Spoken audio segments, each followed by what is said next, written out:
Ladies and gentlemen, I am back with a little bit more of a informant video.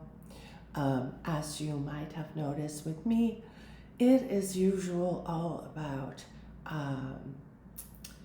movies, screenplays, and of course, crimes and solving them. That is because I was a kidnapper myself and I like to help. I hope that my information helps people that have experienced or are experiencing same horrifying situations like missing, kidnapped children or adults, and maybe even police force, and related, because it's often, I think, not at all understood how these things take place. So, for instance, today the topic. I chose the topic today of gaslighting and shifting blame to elaborate the deepness of the fact of the matter. We, I think, all know what gaslighting is and understand the meaning of shifting of blame. But do we understand how deep and how far that can go and how much that can mean? We can, people that are criminal, that do crimes, like to shift blame and gaslight. Mostly, of course, to get out of getting caught, having police find out, being imprisoned on one side. And there's the other side where the victim gets the blame, that is shifting blame. And a criminal 9 out of 10 times, maybe even 10 times, has a bad side to them. A joy in bringing around pain.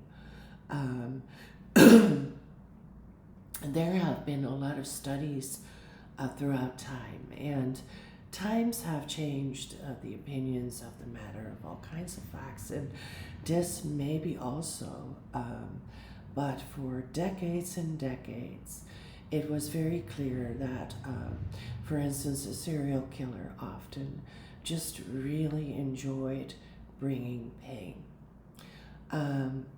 Now, in that context, gaslighting brings a second win for the criminal, which is inflicting pain. And the type of pain also bringing him joy, or her, by inflicting the victim. So if you inflict someone, it might be painful, but what if you inflict the victim with blame? Even more joy for the criminal. Then there are, of course, methods to make the victim maybe pay them. It's a terrible word for it. Be ransacked or shaken down for money because of shifted blames and gaslighting. This is where it gets really serious, and a criminal comes in your house, the victim's house, and ties up the mother. Let's say, horrible situation, murders the kid, and then tells the dad, you stay here, and I'm putting this kid on your lap, and if you don't do what we say, we kill the other kid too. And then make him unzip his pants and hold his penis, for instance. Let's say that's what it was. Videos will be made, pictures, and it will seem as though he is playing with kids. Now, in this context, he is going to give them money or give them a win. Maybe he's a police officer now. They can walk in a police station and do certain things. Maybe he's a lawyer, or he is an officer that helps people after jail, or, anything really goes. Could be anything, right? So, that is also shifting blame and gaslighting. And this is all what we call Darvo, which is a name, an abbreviated letter forming name of it, of precisely blaming the victim for the crime to get out of the crime and get away with it. So I should say to get away with the crime, to make it more better said. So in this context, there are a lot more things that can happen. A criminal, more likely organization or group of criminals, likely, will, for instance, really start working on the victim in a way that any kind of thing around the victim will start to be a part of this. How? Well, for instance, let's take a church lady, and a very sweet, dedicated church lady that doesn't hurt a soul and lives like normal human beings do. We all live, and we all have maybe a partner, or go out and have a good time, occasionally maybe have sex or get married first, whatever. It doesn't all hurt, right? The general scope of humankind. There's a lady, she goes to church and lives like that. Let's say, for instance, because it's an example, they get her and want to hurt her because maybe she is a witness, or she wants her money back, or she has money they want. Her husband was an investigative police officer and died of cancer, or just about anything that you could possibly think of, including she was drugged, doesn't remember, but is a witness. Just about anything. And so what they can do is start, for instance, very simple, an online hate campaign. We all know what that is. The people start lying about the victim and bringing that about on the internet, right? So emailing, direct messages, websites with dirty pictures, or etc. And however, what I was going to say, do this in real life. And that means they come over to the victim's apartment building or area where they live, restaurants they go for dinner, shops they buy their clothes, insurance they ask compensation for losses, and even taxis or whatever. And call them or go by. Usually, I guess it's calling or texting, and contacting people that know people that know people, and then start talking trash. The same as online, except now a little more real. So what they could do is say that the church lady is in fact a really bad person and has a really bad attitude, and yells, and has bad words and says bad words and isn't that nice at all. And normally, maybe people would just start believing that, but here comes the same as the earlier explained picture where they situated a crime and made it look like the victim did it. The same way they can now also go and, and for instance, harass the victim so much that the victim gets upset, the church lady, and says, "Oh, you know, maybe nasty mother or something along the line." Or they can actually go and ask around and say, "Well, she's so bad, you will see it." Oh, and this is probably the worst part because it's generally just torture. All you have to do is be very hurtful, hurt her in some way, and then you will see it happen. Why is it so bad? Because people that do that actually join in and try it, are going to hurt the victim, and this happens with more people. So the victim is not hurt once, twice, 3 times, but a lot of times, to maybe, if this is a real strong campaign, let's call it a campaign then, it could be more or less all the time. And that could be from, arriving somewhere in a nice new neighborhood and neighbors or staff members simply stealing all your clothing.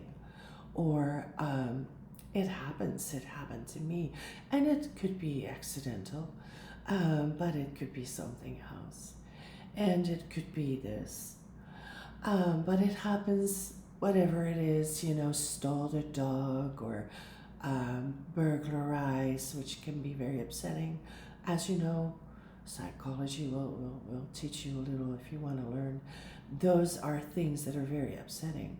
And of course, for instance, getting bad grades when you're doing really well in school, or having sudden hate feelings from the place you go, like you go to the special restaurant you always do, and you even go there for Christmas and feel like they're sort of your family, and then suddenly they'll start hating you, spitting on you, hating you so much it is just a little strange. And the victim, in their best interest, can get a little upset, right? There are grades of people, which is part of this whole thing. There are grades of people's natural responses.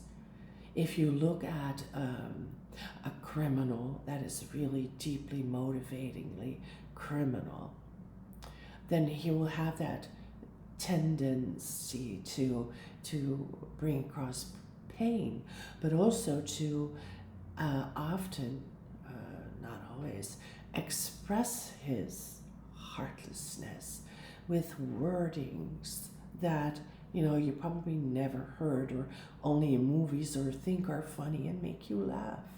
They can be so violent in their speech and their looks that you can almost smell it.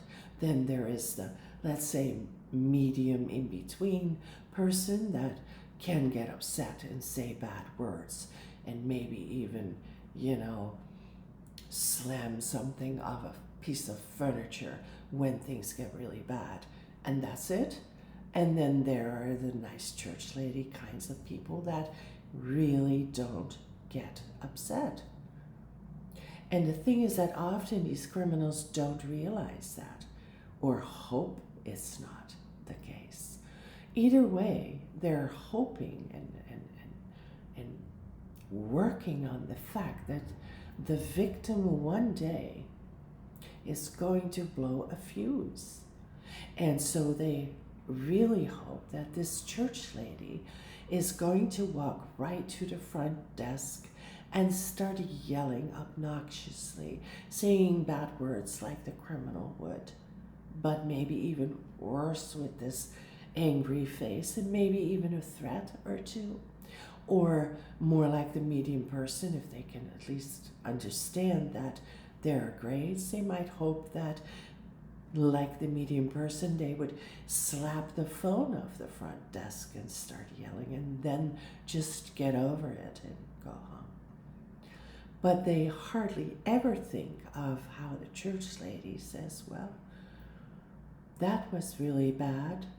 I will forgive you, but I now know how you are and I can no longer trust you, which is the church lady, right?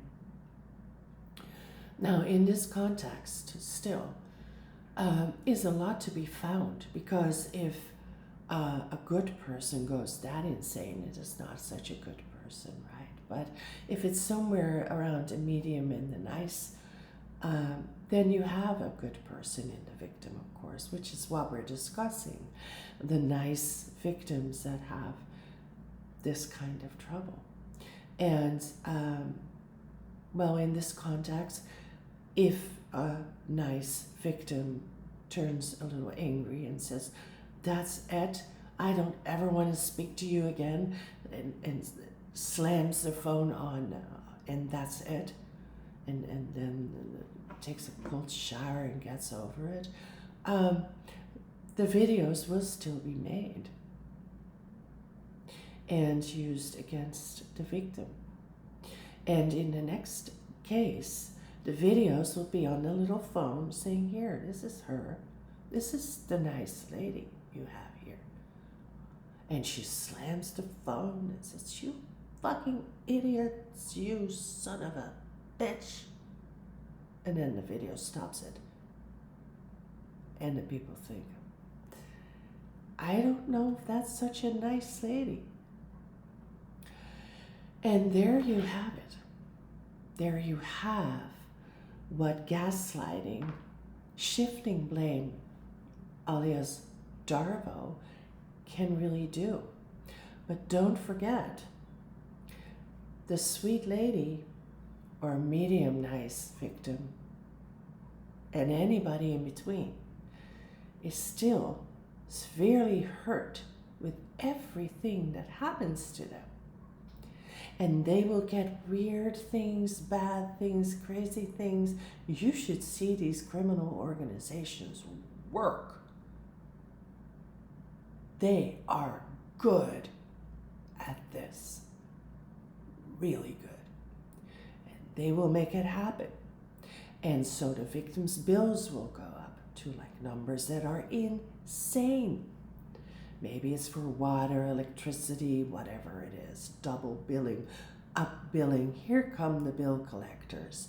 Furniture goes out, car goes out. What happens? Nothing. It was all lies. Maybe they saw an upset video. Maybe they saw a situated video. But for sure, all the other stuff will just work just as well. Or just as well. They can hire someone to work at these companies to take your file and work on it. They can pay someone who already works there. It's too easy, you have no idea. But so while the electricity bill goes up, the rent can also suddenly go up, and that's something extremely illegal. And of course you have your lease that says the amount, and then they'll just bullshit away. And eventually they hope to get some kind of really bad reaction from you, or that you just suffocate and drown in sorrow and stay home crying, or overeat, get fat, and commit suicide, jump out the window, leave a stain on their perfect floors outside, you know, whatever. But something's gotta give, right? That they really, really want. And there you have the immediate line to what this all is about. It is that you are the problem and the criminal is not.